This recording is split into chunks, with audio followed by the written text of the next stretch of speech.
बचपन में पहली बार दादाजी की जनाजे में गया था, वहीं पहली बार किसी लाश को देखा। उस रात नींद ही नहीं आई। आंख बंद करते ही वो शांत जमी हुई शक्ल सामने आ जाती। तभी से जनाजा तो पढ़ लेता हूं, लेकिन कभी भी लाश का चेहरा नहीं देखता। ये बात पिछले हफ्ते की है। सुबह करीब 10 बजे मोहल्ले की मस्जिद से माइक पर ऐलान हुआ, आज सुबह 11 बजे मरहूम फजलू मास्टर साहब की जनाजे की नमाज होगी, सभी हाजिरी दें। मैं फजलू मास्टर को जानता नहीं था, लेकिन नाम कई बार सुना था। कहते थे बहुत नरम स्वभाव के इंसान थे। सोचा आज शुक्रवार है, चलो जनाजा पढ़ाते हैं। वुजू करके मस्जिद पहुंचा। 10:30 बजे का वक्त रहा होगा। जनाजे की तैयारी चल रही थी। मस्जिद के पास पुराने आम के पेड़ के नीचे एक लकड़ी की चारपाई पर लाश रखी थी। चारों ओर लोग जमा हो रहे थे। कोई कुरान पढ़ रहा था, कोई खड़े खड़े बातें कर रहा था। मैं थोड़ा दूर पेड़ की छाया में खड़ा था। तभी मेरे पास एक अजनबी बुजुर्ग आकर खड़े हुए। सफेद थोड़े मैले से कुर्ते पायजामे में, सिर पर सफेद टोपी, चेहरे पर पूरी सफेद दाढ़ी। लेकिन सबसे खास थी उनकी आंखें, गंभीर गहरी और कुछ कहती सी। उन्होंने धीमे स्वर में कहा, मौत कैसी होती है जानते हो? बस सो जाना नहीं होता। कई बार वो एक ऐसा दरवाजा बनती है जो सीधा सजा की ओर खुलता है।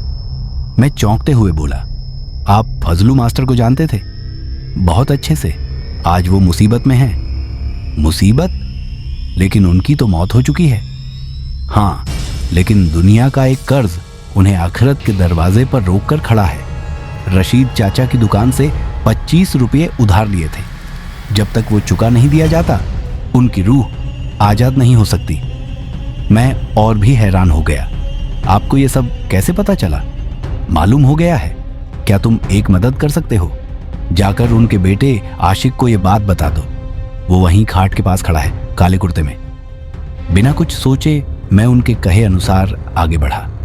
फजलू मास्टर का बेटा आशिक वाकई खाट के पास खड़ा था, शांत और गमगीन चेहरा। मैं उसके पास जाकर बोला, आशिक भाई, आपके अब्बू के ऊपर रशीद चाचा की दुकान का 25 रुपये उधार था। जनाजे से पहले उसे चुका देना जरूरी है। वो हैरानी से बोला, आपको ये बात कैसे पता चली? मैं बोला, एक बुजुर्ग ने बताया। सफेद कुर्ता पायजामा, टोपी, यहीं खड़े थे अभी।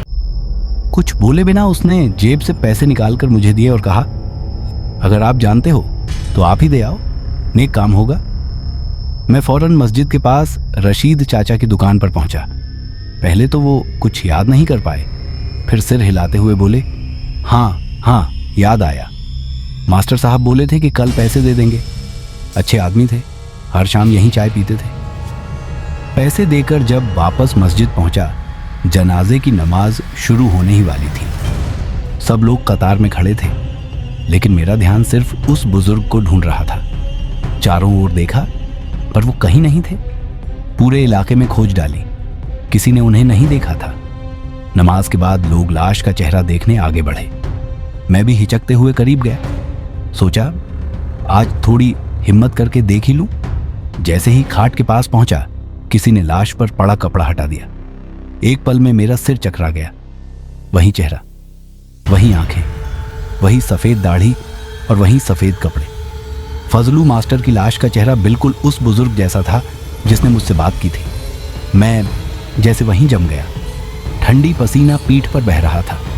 बगल में खड़े एक शख्स ने पूछा, क्यों भाई, डर गए क्या? मैं बस सिर हिलाया। आवाज ही नहीं निकल रही थी। उस रात फिर नींद नहीं आई।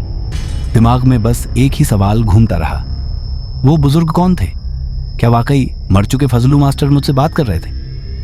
3 दिन बीत गए, किसी से कुछ कह नहीं पाया। लगा कोई यकीन नहीं करेगा। फिर आज सुबह एक अजीब वाकया हुआ। दरवाजे के नीचे से एक छोटा सा कागज लुढ़कता हुआ अंदर आया।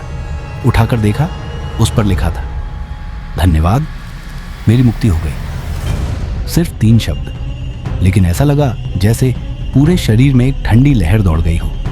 सब कुछ शांत, जैसे खिड़की का पर्दा भी हिलना बंद कर चुका था। मैं भागकर बाहर निकला, गली के मोड़ तक गया, कोई नहीं था। फिर वापस आकर उस चिट को दोबारा देखा। न कोई पहचानी हुई लिखावट, न कोई हस्ताक्षर, बस सीधी, स्पष्ट, जैसे किसी दूसरी दुनिया की भाषा। उसी पल मुझे समझ आया, ये सब इत्तेफाक नहीं था। कोई अदृश्य ताकत मुझे फजलू मास्टर की अधूरी जिम्मेदारी पूरी करने के लिए चुन चुकी थी। उस दिन के बाद से बहुत कुछ बदल गया। अब मैं कभी जनाजा टालता नहीं, बल्कि हर बार दिल से दुआ करता हूं। अब समझ में आता है, मौत सब कुछ खत्म नहीं करती। कभी कभी किसी का अधूरा कर्ज उसकी आत्मा को जकड़ कर रखता है। और सबसे बड़ी बात, मरे हुए लोग हमसे बातें नहीं करते, लेकिन कभी कभी वो किसी को ढूंढ लेते हैं जो उनके लिए बोल सके। और उस दिन मैं वो एक था, सिर्फ एक बार के लिए।